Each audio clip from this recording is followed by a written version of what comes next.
नमस्कार, मेरा नाम डॉक्टर सुशील कुमार सिंह है और मैं स्पाइन कंसल्टेंट सर्जन हूँ Anoop hospital, Anoop institute of orthopaedics and rehabilitation में। और आज हम बात करेंगे स्पाइनल डिफॉर्मिटी की, जिसमें मोस्ट कॉमनली लोग स्कोलियोसिस के बारे में बात करना चाहते हैं। स्कोलियोसिस स्पाइन की एक ऐसी डिफॉर्मिटी है जिसमें स्पाइन आपका lateral either side, either left और राइट बेंड होता है।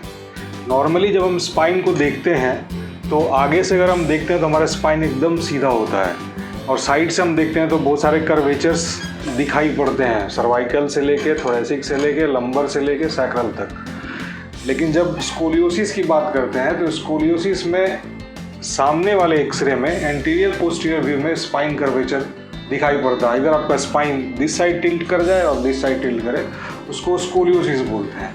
और स्कोलियोसिस बेसिकली दो तरह का होता है, एक स्ट्रक्चरल स्कोलियोसिस और एक नॉन स्ट्रक्चरल स्कोलियोसिस।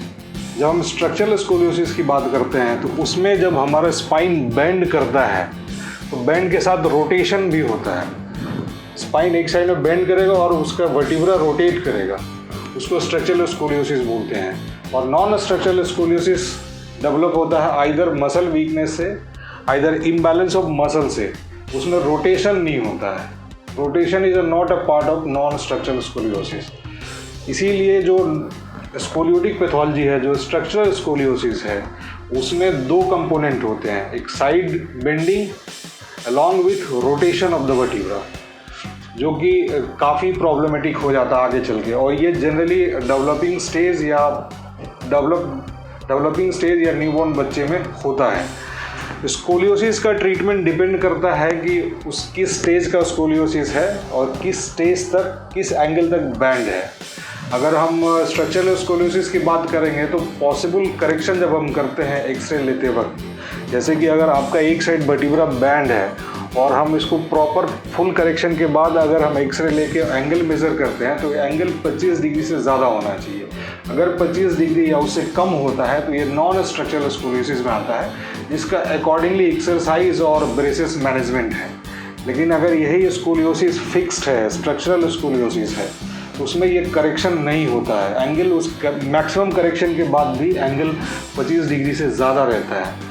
तो उस कंडीशंस में हम लोग एंगल मेज़र करके और बच्चे का ग्रोथ मेज़र करके ये डिसाइड करते हैं कि प्रोग्रेस करेगा स्कोलियोसिस और प्रोग्रेसिव होगा, डिफॉर्मिटी और बढ़ेगी या नहीं बढ़ेगी।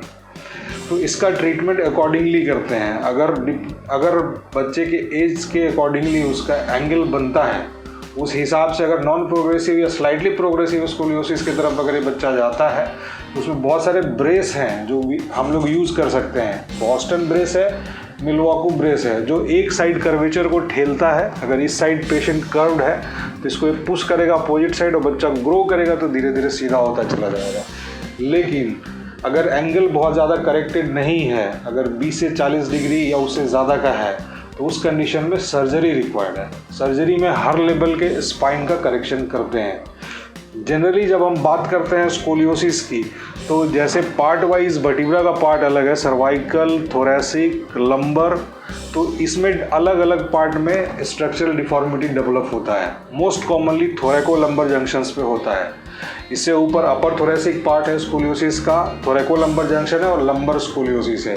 ये 3 मेजर और समटाइम्स सर्वाइकल, ये 4 मेजर पार्ट हैं स्कोलियोसिस के, जिसमें एक प्राइमरी डिफॉर्मिटी होता है, उसको कंपनसेट करने के लिए एक सेकेंडरी डिफॉर्मिटी भी कभी कभी डेवलप करता है, जिसका ट्रीटमेंट रिक्वायर्ड होता है। अगर हम प्राइमरी डिफॉर्मिटी डेवलप करता है उसको करेक्ट करते हैं तो सेकेंडरी ऑटोमेटिक करेक्ट हो जाती है। लेकिन अगर सेकेंडरी भी प्राइमरी स्कोलियोसिस का पार्ट है तो हमको पूरे स्पाइन को ऑपरेट करके एक सीधा लाइन में लाना होता है। क्योंकि अगर आप एक्सरे इस स्पाइन का देखेंगे तो नॉर्मल स्पाइन एपी व्यू में एकदम सीधा दिखता है, लेकिन अगर यही स्कोलियोटिक स्पाइन का एक्सरे होगा तो ये बेंडेड रहेगा, इधर दिस साइड और दैट साइड। इसका ट्रीटमेंट अकॉर्डिंगली करते हैं depending on the condition of the patient, और इसका ट्रीटमेंट बहुत नॉमिनल होता है, बहुत हाई चार्जेस नहीं रहते हैं इसके। आयुष्मान भारत के पेशेंट भी करा सकते हैं ये सर्जरी। और ये सर्जरी जनरली बच्चे के ग्रोथ से काफ़ी रिलेटेड है। अगर अर्ली स्टेज में ये पेशेंट हमारे पास आता है तो उस समय डिफॉर्मिटी कम होती है, तो उस हिसाब से उसका कंजर्वेटिव मैनेजमेंट स्टार्ट करते हैं। लेकिन अगर यही डिफॉर्मिटी बहुत ज़्यादा है तो इमीडिएट करेक्ट करना सर्जरी के द्वारा ज़रूरी है। अगर नहीं करेंगे तो पेशेंट्स को बहुत दिक्कत हो सकती है, स्पाइन में नस कंप्रेशन हो सकता है, चेस्ट एक्सपेंशन रुक सकता है जिसकी वजह से चेस्ट में इन्फेक्शन हो सकता है, और समटाइम्स पेशेंट अनएम्बुलेटरी भी हो सकता है, पैरालाइज भी जा सकता है, पैरालाइज कर सकता है, चल फिर नहीं सकता है। इंडिया में स्कोलियोसिस का ट्रीटमेंट बहुत जगह होता है, हमारे सेंटर पे भी होता है, हम लोग भी यहाँ केसेस करते हैं स्कोलियोसिस के। इसके अलावा इंडिया में और भी जगह पे स्कोलियोटिक ट्रीटमेंट होता है और स्कोलियोसिस करेक्शन होता है और पेशेंट अच्छा लाइफ लीड करते हैं। जैसे कि मैंने बात की थी कि स्ट्रक्चरल और नॉन स्ट्रक्चरल स्कोलियोसिस, अगर नॉन स्ट्रक्चरल स्कोलियोसिस पेशेंट में डेवलप करता है तो वो एक्सरसाइज से करेक्ट होता है। जिस साइड की अगर मांसपेशी आपकी कमज़ोर है, जिसके वजह से उसके अपोजिट साइड की मांसपेशी में पावर अगर ज़्यादा है तो स्पाइन को अपने डायरेक्शन में खींच लेगा। तो जिस साइड आपकी मांसपेशी वीक है उस साइड की एक्सरसाइज आपको बढ़ानी पड़ेगी, जिसमें बैक स्ट्रेंथनिंग एक्सरसाइज है और साइड टू साइड कर्वेचर का एक्सरसाइज होता है जो फिजियोथेरेपी वाले लोग कराते हैं, जिसको इंस्ट्रक्ट हम लोग करते हैं। उस हिसाब से अगर पेशेंट कम बैक करते हैं तो ये ग्रेजुअली धीरे धीरे करके करेक्ट हो सकता है। बट ये डिसाइड करना ऑर्थोपेडिक और स्पाइन सर्जन का ही काम है कि ये स्कोलियोसिस किस तरह का है और किस तरह के एक्सरसाइज से पेशेंट्स को फ़ायदा होगा। इसीलिए कोई भी पेशेंट अगर स्कोलियोसिस का है तो अपने नज़दीकी कंसल्टेंट ऑर्थोपेडिक और स्पाइन सर्जन से कंसल्ट ज़रूर करें।